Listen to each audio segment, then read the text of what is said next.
আলাইকুম। আজকে আপনাদেরকে দেখাবো মাজরার কিছু কষ্ট, ভাইরা কিভাবে কষ্ট করে, কিভাবে কাজ করে, এগুলো দেখাবো।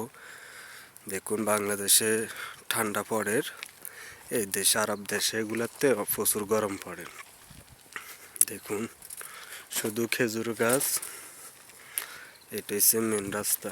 আরে দেখুন, পাহাড়, খেজুর গাছ ছাড়া আর কিছু নেই।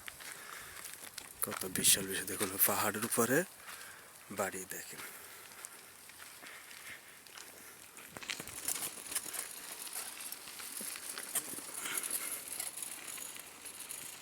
এদিকে এগুলো সব শসা বাগান।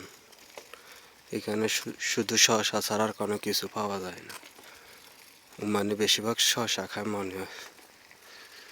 এই দেখুন শসা বাগান, সব শসা বাগান, সব বাঙালিরা এখানে কাজ করে।